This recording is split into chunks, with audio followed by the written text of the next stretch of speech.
Hello. A couple days ago when the stores were out of, Sheila's telling me a little slower and a little quieter. So a couple of days ago when the stores were out of English muffins, Sheila wanted some, so I made her some. She posted it on a line and a couple friends said that they would like to learn how to do it. So Anna and Kathy, this is for you.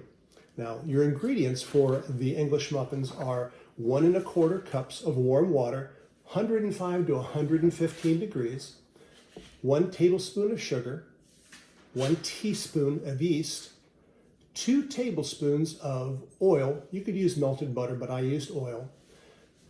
It calls for 2 3/4 cups of flour. I used 3 plus because it was a little bit wet at just 2 3/4. And then 1 teaspoon of salt, and then cornmeal or grits for dusting the English muffin. I get all that items together. That's called mise en place, so it's all ready for when you want to cook.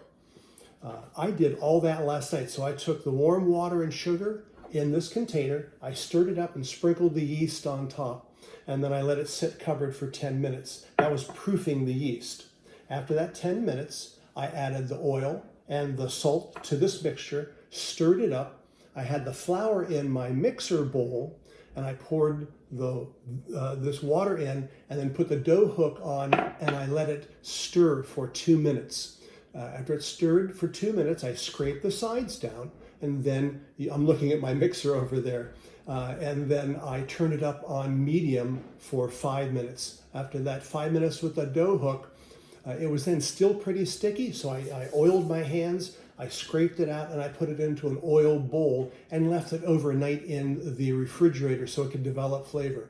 If you're in a hurry, you could just leave it at room temperature for 10 minutes, and then you could start where we're going to start right now.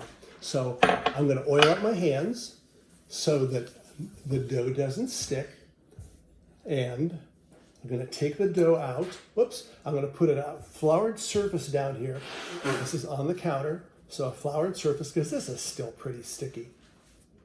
I'm going to take the dough out, and I'm also deflating it while I do this. There's the dough, and you can see it's still pretty sticky. So I take the dough, I'm going to move it around just a couple times and knead it just a little bit and get some flour on the outside of it. And I'm going to divide it into 8 to 10 pieces. I'm going to divide it into 8 pieces. That's the easiest way for me. So I'm going to use my bench scraper and I'm going to cut it in half. I'm going to cut those pieces then in half. And then cut those pieces in half. I now have 8 dough pieces. And I'm going to shape those into 1-inch patties. I have a prepared rimmed cookie sheet. That's what I call it. I think it's also called a jelly roll pan. These are not perfect, but then everyone knows that I didn't buy them at the store. And I have some cornmeal on those.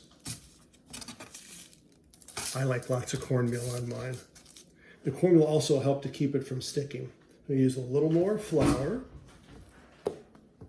and I'll make these. I'm going to do 10 of these. You can see I'm not a professional baker. So I'm going to do 10 of these, and I'm going to come back after I have the 10, after I do the 8 or 10, I think it's 8, I'm going to cover them and let them rest at room temperature for 20 minutes and they'll rise again. And after that 20 minutes, I'll come back. Okay, we are back.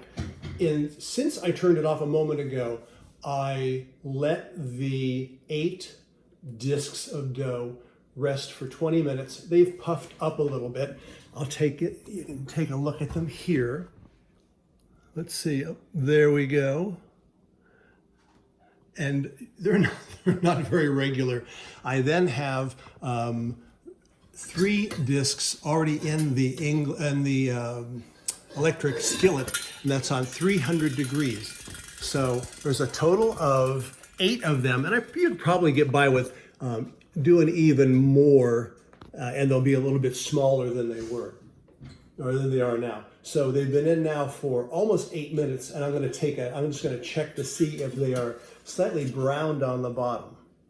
And they are slightly browned on the bottom. So I'm going to turn them over. Turn them over and cook them for another 5 to 8 minutes. And let me get the camera and show you what they look like. So there they are. You can see them, they're brown. You can see the cornmeal. Look kind of like they do in the store, but not really the way they do in the store.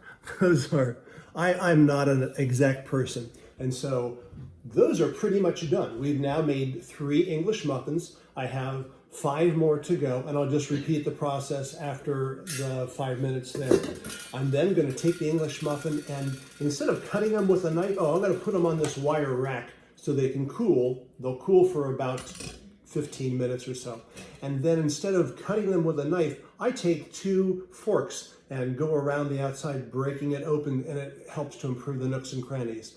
This is the instructional video on making an English muffin, and Sheila's starting to tell me something. Did you put a little bit of oil in the bottom of the pan? I didn't put any foil or anything in the bottom of the pan. I did put, I'm sorry, the electric skillet was oiled. So, and I'm going to post the directions down below when I post this on YouTube. Okay, bye-bye.